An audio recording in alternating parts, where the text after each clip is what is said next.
I'm 15 minutes into it. Can you give me? So no, let's wrap it up. So maybe my topic today would be two topics. One is movement, and the other topic is the Charleston Symphony. But before I go into movement, maybe I'll tell you a little bit about myself and where I come from, and a unique story. And you heard a little bit of my bio. And I was born in Minsk, Belarus. My mother's side is from Ukraine. I remember growing up every summer, we would spend our summer in Odessa. That's where my mom was from, and my grandparents lived. It's a resort town on the Black Sea, and it's in the news a lot these days. And so when I was 10 years old, my family, mom and dad, and my older brother, we immigrated to pursue better life. And we immigrated, we were refugees and came to New York. And we sold everything we had, and which was at the time was equivalent to $70. Funny story about the immigration is that we had to Minsk at the time didn't have an international airport. It was still part of the former Soviet Union. And my family is Jewish. That's why we immigrated.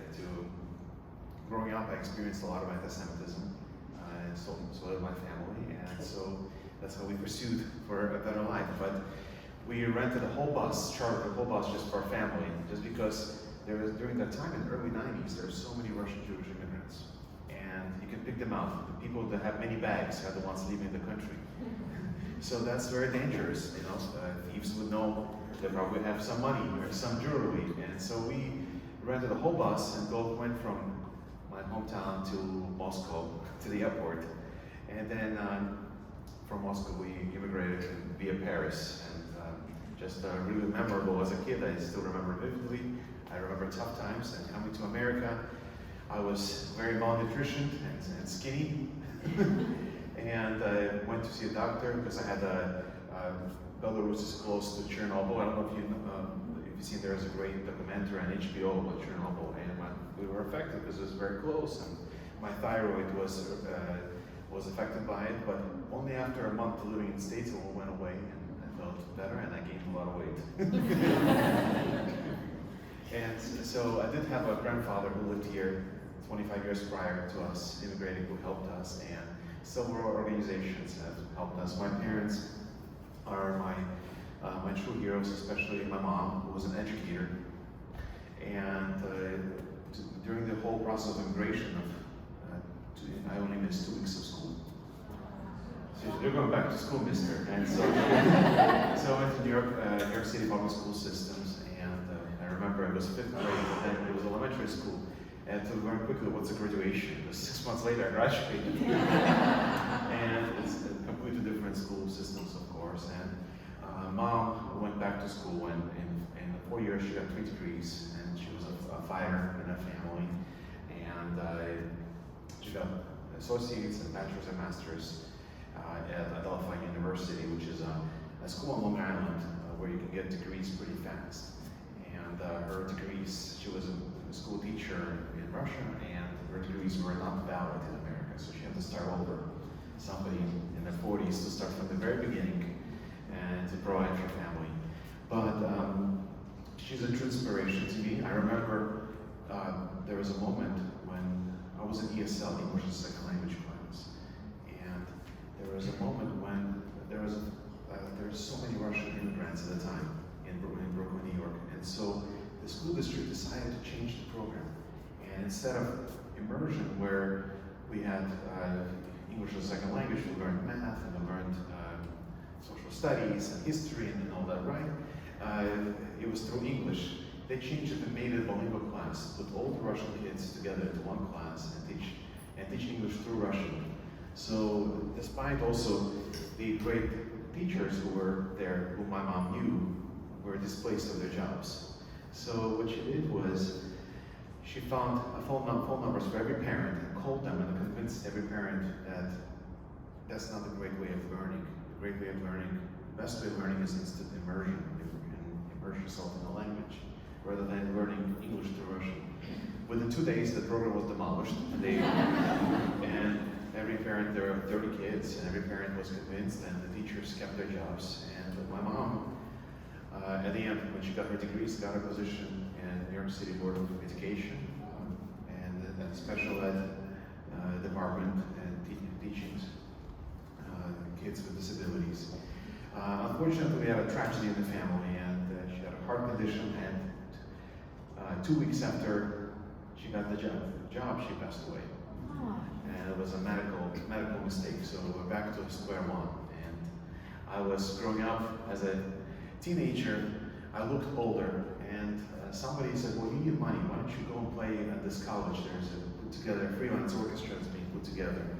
And so I played there at the Hunter College.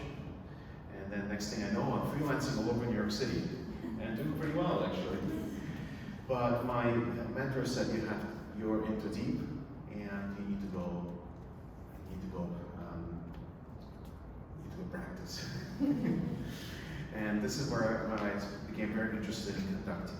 And so something that might be interesting for you, how do I do with conducting and playing? Well, how did that come all about? I was studying conducting since I was 15, and I was very interested. I remember my mom, one of her lessons, said, don't do too many things at once, just focus on one. Don't go 10 million directions. Do one thing and really well. And so that was one of her last messages to her before she died.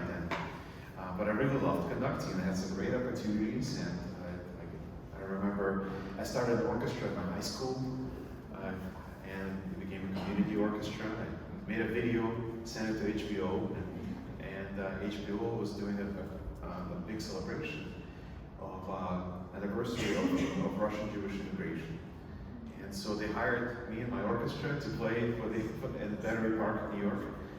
And then one thing led to another. I had an internship in New York City Opera for conducting, and then my mentor said, you're just going too many directions. Focus on one thing, violin, and get out of New York. Go to Indiana. The reason why Indiana, any Hoosiers here by chance? Yes, that's right. But you went to Purdue, that's rival school, Purdue. Yes. Kind of like what I learned, Chapel Hill and Duke, right? So I went to IU, and the reason why there was a great violin teacher there, and she basically started me from the very beginning, and there were no distractions, and all I did was practice and study. Then further studies. Oh, and I still had the conducting bug, and there was a class 2 years into my studies as a violinist in Indiana. I took a class conducting for non-majors, and the class is taught by a grad student, a doctoral student, and occasionally conducting faculty will come and see what's going on there, check on the teacher, check on the students. And so there was this great conductor, a chairman of the conducting department was there, and he saw me conduct. He goes, well, you should be a conducting major. So, well, I'm a violin major, right? So why don't you audition for masters in conducting at Indiana? So I did. I auditioned for violin masters in conducting. And after I studied, conducted an orchestra for audition, and then was accepted. And then I'm thinking, what am I doing? I'm just going 10 million directions again. I gotta focus on violin. So I declined. I said, maybe not in this lifetime. I'm gonna focus. I'm gonna be a violinist. So I turned down the conducting opportunity and just went on to Peabody Conservatory in Baltimore, and focused on getting better and getting a job, and finally made my way to Charleston here. And Charleston, I fell in love with the city right away, just fell in love with the culture, with the community, with the people. I met my wife here.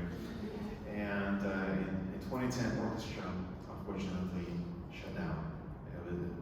Together with just in the past and some mistakes that were made in the past, and that economy in 2008 truly demolished. At the same time, my mentor, the music director at the time, David Stahl. Anybody here remember David Stahl? He was a dear friend and mentor, and he introduced me to everybody in the community. He passed away, and so did his wife.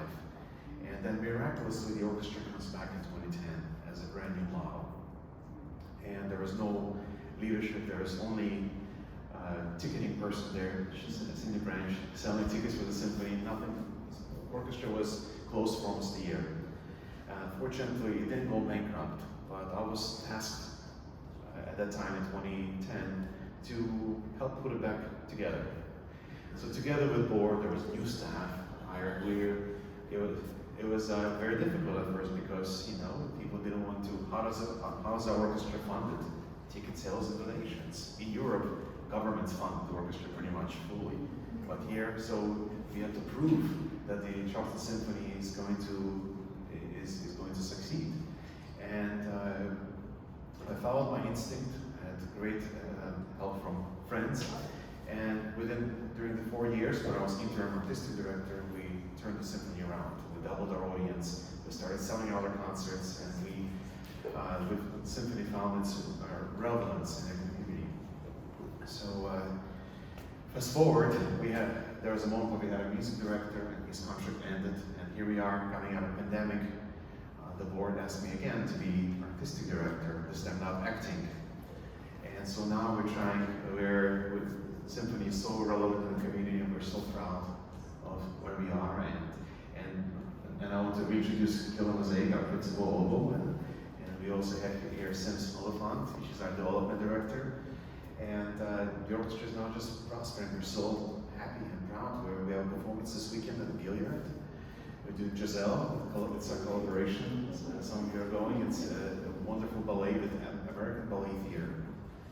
And what we're trying to do with the symphony and what I'm doing this time around. Last 10 years ago, we were trying to save the orchestra. This time, the orchestra sustains and it's very healthy, and we're doing great. And now, what we're doing is putting the orchestra on international level, not national, international. The artists we're bringing, the guest conductors, they're all Grammy-winning, Emmy-winning musicians. We just had Gil Shahan here. And next year we have Lukas Zuckerman, Itzhak Perlman, just to name a few. And what's amazing, what's happening is that when these artists come through here, they go back, tell their agents, tell their friends, spread the news all over the world how great our orchestra is. The orchestra here plays on an extraordinary high level, far exceeding the budget for So it's very special. And what we are trying to do is to continue to build audience. We want to be. I'm so honored to speak here at Creative Mornings because I want to hear maybe afterwards. Maybe you can give us some ideas. How do we bring our age demographics to the symphony, to the Billiard? Maybe we need to change the time of the concerts. Maybe we need to change the length of the concert. Maybe we need to change what we play. Or maybe, you guys enjoy Bach, right? Yeah. Maybe there needs to be a little insight. What is Bach? What is that music about? And what do we do? Which is a great segue. What is movement and musical movement? It's a very, very interesting topic. There was one of my violin heroes who died a long time ago is Jascha Heifetz. If you go home and just Google Jascha Heifetz and watch him play the violin, you probably think, wow, what a cold person. He just stands still and barely moves. Just his ball arm and his fingers, that's it. Right? When you watch, there is another violin hero of mine, a living violinist that many of you probably know. That's Joshua Bell. Anybody seen Joshua Bell perform? Right? When he performs, do you notice how much he moves? He just really dances. It's part of his expression. But what do both have in common? Some people may be bothered by Jascha Heifetz. He doesn't move. Some people may be bothered by Joshua Bell. Like, is he moving too much? But if you close your eyes, just listen carefully to the phrase and to the music, and all I can say when I do that is, wow, it's absolutely gorgeous and beautiful. So to me, it doesn't matter personally. It moves a lot, moves a little. To me, sometimes I move a lot. Sometimes I was conscious about it today, playing Bach. I didn't move too much. My teachers always told me, stand still and put your violin up and don't move like crazy. But sometimes you can't help it because our instruments become part of our bodies. And when we feel something, feel expression, we move a little bit. Sometimes you move if you're a little nervous. That's my trick. I'll tell you a secret. I get nervous when I play violin. When I conduct, I don't get nervous at all. But with violin, I get really, really nervous. So what I do sometimes, I have exercises, I breathe, and I do just move a little bit. It helps me. It helps me get grounded and find my space. And so that's one way of movement. The other way we move is, well, start with conductor. Conductor moves his or her hands. What they do in their movement, they show information. They show a beat, this is the rhythm. They show if the piece is in 3, they show a pattern, it's in 3. If the piece is in 4, they show it's in 4. If it's a waltz, it's in 1. Or it's 1, 2, 3, but it's 1, 2, 3, 1, 2, 3. That's how the waltz goes. But they show characters with the music, and that's how conductors communicate. It's how musicians communicate. If something is, if they want a lot of energy, they want big sound, the beats become bigger, and the gestures become bigger. If they want something really small, gestures get smaller. And sometimes conductors go, if they want something soft, they go like this, get really, really tight. That's a big no-no. You need to do it with your hands. And musicians, when I'm playing concertmaster, and they have a guest conductor, my job is to convey and help convey what the conductor wants. And so I move my violin, the orchestra watches me particularly to scroll. For example, I can help show what the beat is. If I want something particular to happen, and I know my fellow violinists probably may not see me, I raise my violin high so they can see it. And I in a string quartet, similar, in a wind quintet, with woodwinds, similar, you move it. Sometimes, a funny story, true story, sometimes you can get a very bad conductor. And so, very secret, that happened before, and somebody's not very clear, and so we're all, okay. So what happens is then I have to kind of help, and there are moments where I subtly, without offending the conductor, without this person knowing, and with all due respect, take over quietly. and that happens, and that's a no. Or sometimes, and sometimes conductor would can make a mistake, and so that's where I come in and show the movement. Other musicians move as well. We all move in the string quartet. Kelly plays in the wind quintet. So when they move as well, they breathe together. Movement and breathing, that's so important with the wind instruments and brass instruments. We do that with strings too, to an extent too, but particularly with singers. You move together, you breathe together. What I also do with the string quartet is that we try, before we come in, we all move at the same time, because in the string quartet, in the orchestra you have a hierarchy of conductors, the boss, then the concertmaster, and so on, other principals. In the string quartet or the wind quintet, all for one and one for all. There's democracy, so we all say, okay, let's move together, and we to start something or to end a phrase.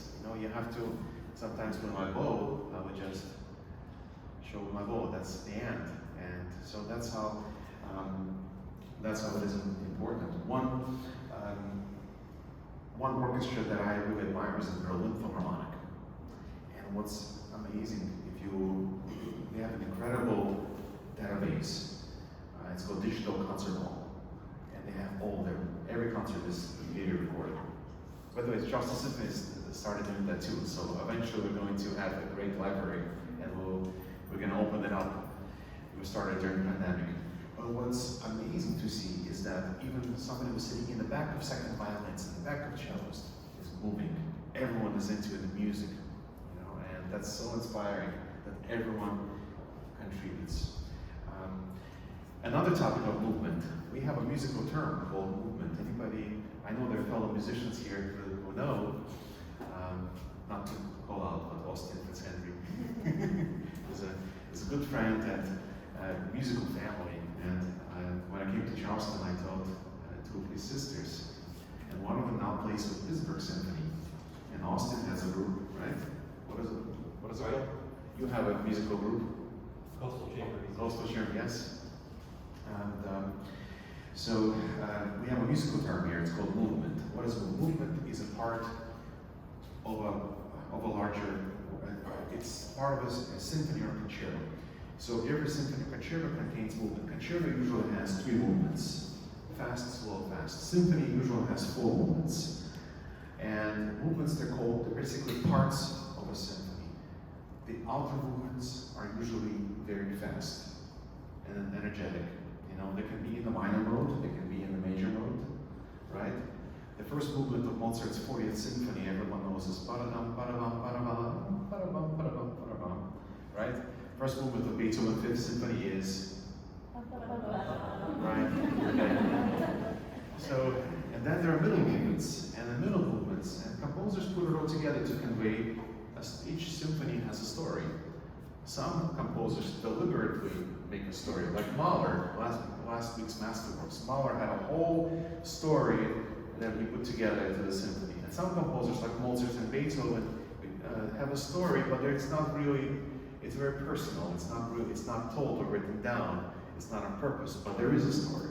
So, therefore, one of the inner movements usually is slow, melancholy. It can be a romance, it can be a sort of a love song, or it can be just a way of expressing. And usually another inside movement is a scherzo, which is an Italian term meaning for a joke. It's usually fast and lively and very contrasting. So sometimes some composers take different themes and they put it in all the movements in different ways. This is what they call a cyclical symphony. So that's how music and movement is connected, and we do that all the time. And as we play ballet tonight, all the ballerinas are going to move on stage to our music, and we're going to move in a pit. Audience will not see us, but we'll see each other. And so that's about it. I mean, I neglected to tell how that, and I was telling a story about conducting earlier, how I became a conductor. So during the time when we were rebuilding the symphony in 2010, that's when I started conducting the symphony, and the college needed a conductor for the college orchestra. And they asked me, I said, you have some conducting background, why don't you conduct? And I started conducting. And how do you get better as a conductor? You cannot just wave your arms in front of a mirror all day. That's not the way to improve. The way to improve as a conductor is by actually doing it. So every Monday night for the last 12 years, I've been upstairs in room 234 conducting the college orchestra. And what's special about that orchestra is that I have a budget from the college that brings Charleston Symphony musicians and they play side by side. My colleagues noticed me conducting, they encouraged me to conduct. And it's just, what's great about music, and something that is really special, is we never stop improving. One of my mentors, great conductor David Efron, he's 80s now, and he told me, Yuriy, you open the store, you find something new every day. And so the most important thing is to have desire and keep going and keep learning. Don't stop learning. And that's my motto as well. And what's been amazing is that in my time in Charleston, I improved as a musician more than in any conservatory or any music school. That's my story. Maybe we have some Q&A? Yeah. If anyone wants to ask Yuriy any questions, raise your hand and let me know. Can you tell us about how you started playing the instrument? Sure. Interesting story. So where I'm from, at the time it was communist times. So it wasn't free. Some of my colleagues started to play violins 3 or 4 years old, and that was not at all the case for where I'm from in Belarus. You have to pass a test to a local music school. There are different music schools that are based on your neighborhood. And you have to go and sing a song and tap back a rhythm. And if you're good enough, you get accepted and you can study music. So it's not like, oh, I'd like to study violin. Oh yeah, okay, let's get you a violin on eBay. And started. So basically, I had to audition. And my family, we had a piano at home, a piano that belonged to my great-grandfather, who was a conductor, and this piano had a silver candle holder, solid, so it's pretty unique. It was so old, we could never get it in tune, but that's very rare for a Russian family to have a piano at home. And so, when I auditioned, my parents wanted me to play piano, and I auditioned for piano, and we made a mistake. And the mistake was we didn't bring, usually when you want something to happen in that world, you bring a bottle or two of vodka. And we didn't do that.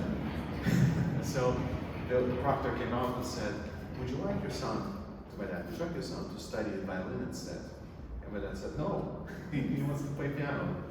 And so I didn't get accepted to the school of music. But then a year later, I thought, let's try the violin. And I auditioned for violin and was accepted in violin. And the reason why the piano just made people wanted to play piano, and I remember singing like a crazy communist song to get into the music school, and that's how. Yeah. We have time for about one more.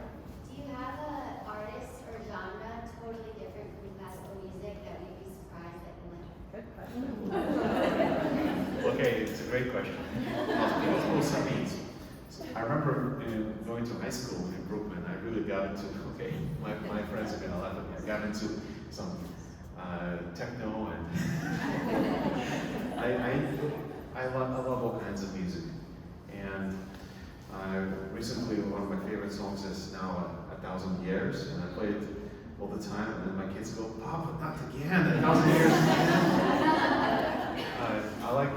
I remember one of the gigs I had when I was in New York freelancing is that we played with Ricky Martin in Madison Square Garden. Played. Wow. It was orchestra was a pre-recorded. That